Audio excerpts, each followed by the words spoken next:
much for coming out tonight to the second annual Strength to Thrive Walk.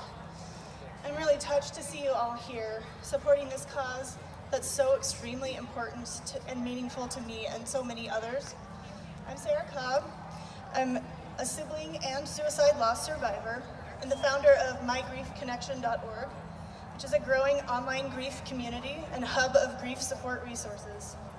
At last year's walk, I spoke publicly for the first time about my personal experience with suicide loss and grief. Remember to run. And that was a life-changing and healing experience. If you'd like to watch that recording, you can see it on the About page on mygriefconnection.org. I'm really happy to be back this year to share a bit more of my story and my experience of grief from suicide loss and how I've found the strength and hope to thrive after loss. I've faced multiple losses in my life, as I'm sure most of you have too. All of my losses were significant to me in their own specific ways, and were all unique. Each loss we experience provides a custom encounter with grief, and grief is the natural response to bereavement, loss, or separation from anything or anyone that matters to us. We each have our own individual grief fingerprint that sets us apart from everyone else, even those grieving the same loss. It's both universal and intensely personal, influenced affected by the nature, the depth, and the timing of each loss. Grief isn't only connected to death, it's tied to over 40 different types of loss. Grief is something that many of us try our best to avoid or deny, for good reason, because grief feels terrible, it's exhausting and painful. It can be extremely isolating, and it can feel chaotic, messy, demanding, and even all-consuming. Grief expresses itself in a wide variety of ways. It's not defined by linear stages, nor is it predictable. It's more like a very bumpy journey or a continually unfolding process. There are days when it leaves you feeling numb, drained, or hopeless, and days when you feel like you'll start crying and you'll just crumble and the tears will never stop. Grief is that space between who you are now and who you might have been. It doesn't behave like we want it to, and sometimes it bounces around like a pinball gone wild, comes in waves or bursts, and it springs up and hits us in the face like a beach ball that we don't have the strength to hold underwater anymore. It's often provoked simply by a smell, a song, a date on the calendar, or an image. There's no timeline, roadmap, or manual for our grief. Grief isn't purely an emotional response, it's also a spiritual, mental, and full-body experience. It's a wound that needs to be properly tended to. With time, attention, empathy, we can mend, but it usually leaves an aching scar as a reminder. Grief isn't something we choose, but we can choose how we respond to it. Our culture is largely grief illiterate, and most people don't know what to say or do, or how to help someone who's grieving. This is especially true when someone has never experienced a significant loss themselves. Even those who truly care and want to be sensitive and helpful often struggle to find the right words or the right things to do. So grievers often find people accidentally say or do horribly insensitive things, or avoid doing or saying anything altogether.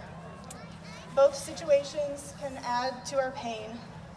This awkwardness around grief is even more troubling when our loss is disenfranchised or stigmatized, such as in the case of suicide. Many suicide loss survivors are faced with the added pain of stigma, real and perceived judgment, and guilt piled on top of their already excruciating pain. They may blame themselves for what happened, feel shame or embarrassment about the manner of death, or regret their last interactions with the person that they lost.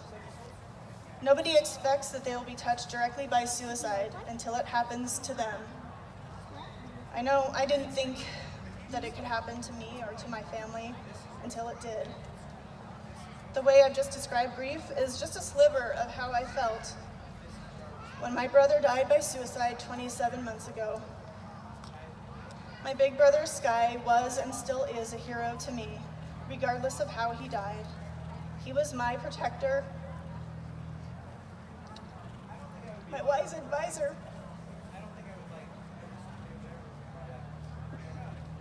my personal comedian, my helper, my life witness and friend. And I relied on him for his loving acceptance and his loyal support. He'd love to feel the wind in his face and to travel, spend time outdoors, savor a good cup of coffee, have deep conversations, listen to music on vinyl, and spend quality time with his family. He was an amazing dad, brother, son, and friend. He overcame a tremendous amount of adversity and trauma in his life by sheer grit. That included witnessing the accidental death by electrocution of our older brother Stephen when Sky was just 4 years old, a grief and trauma that was largely left untreated. Despite his hardships in life, he was successful, loving, sensitive, incredibly strong, and resilient, making the way his life ended seem even more tragic. Sky's death, hands down, is the single most devastating thing that I've ever lived through. It forced a major breakdown and rebuilding of my identity and life priorities. I'll never forget getting the call at work from my dad to tell me that his body and that of his fiancée had been found in their home in a murder-suicide at his hand. My mind went into instant denial and shock, and I felt like my world imploded. I just couldn't believe it, and at first it just made no sense how or why this could have happened. I couldn't grasp how the man I knew and loved so well could do something so out of character. It turns out that his final gut-wrenching moments were the climax of his worst day, the release of the buildup of years of struggle with chronic pain, insomnia, trauma, grief, stress, and other factors, colliding with impulsivity from bipolar hypomania, medication mixed with too much alcohol, and the breakup of his most important relationship. I humbly ask for understanding and even compassion when I speak of my brother's death as a suicide. I'm not trying to downplay or discount the gravity that he took someone else's life too. I'm painfully aware of the consequences of that. My mind still has more questions than answers about what happened and the reasons why, but I've come to accept that knowing and judging every little detail of the incident is not possible. And even if it was, it won't bring them back, fix the pain of losing them, and it won't ever bring the closure or resolution that I desire. My family and I will have to live with this tragedy for the rest of our lives. We know that in the minds of many, what we lost can't compare to what the other family lost in this tragedy, and that's probably true. We know that our struggle and pain doesn't make theirs any easier, and we deeply love and miss them both, but realize there may be some people who think that we don't have the right to grieve for our person, but that's just not true. Everyone is entitled to their own grief, even when others don't understand or empathize with it. The stigma of and ignorance around these types of death might prevent otherwise good-hearted people from offering grace, compassion, and comfort to all involved. So we must learn to offer it to ourselves and take solace in the fact that how someone dies does not define their entire life and has absolutely nothing to do with who they were and who they meant to us, or what they meant to us. For their deaths not to be in vain, we find meaning in who they were, the lives they lived, the love they gave, and how their stories are now touching others. We can hold both pain of their loss and the beauty of their lives in tandem, and our grief is part of us, but it doesn't define us. As family, friends, and coworkers of people who care about people struggling with the desire to make their pain end, we can offer hope. We can walk alongside someone who's suffering from things like grief, loneliness, anxiety, depression, mental illness, or suicidal ideation by leaning in to listen without judgment and offer our presence.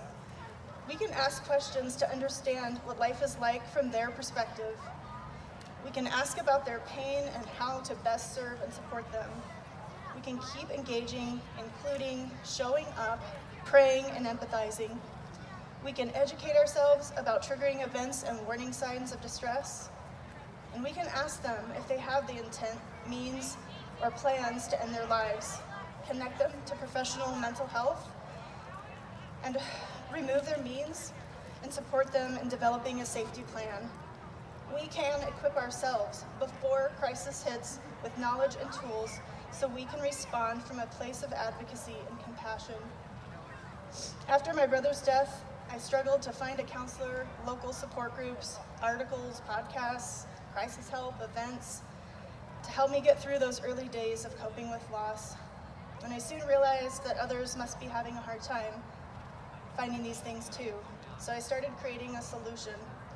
I launched a grief resource and support community called My Grief Connection on the 1-year anniversary of my brother's death, to honor and remember our relationship and to take a step forward in my own grief journey.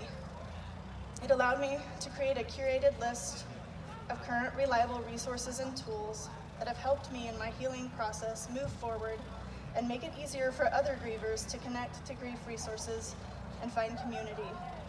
My hope is that my life and ministry are a testimony to others that they can survive traumatic loss and live a life of meaning and purpose. If you've lost someone that you love, something that you love, I'm truly sorry. Your grief is valid and deserves acknowledgement.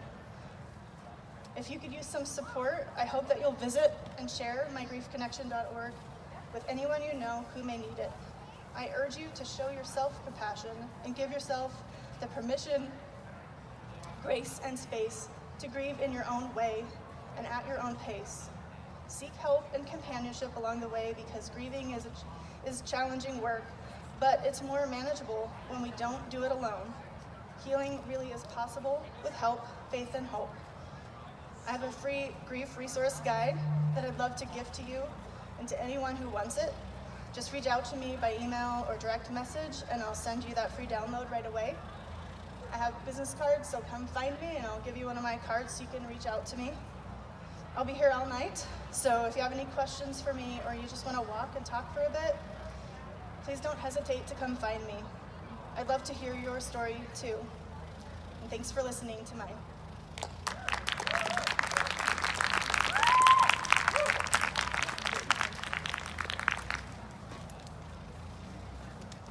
All right, guys. Whoa.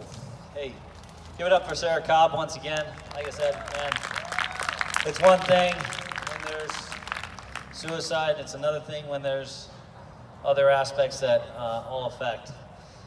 Hey, guys, make sure, please check out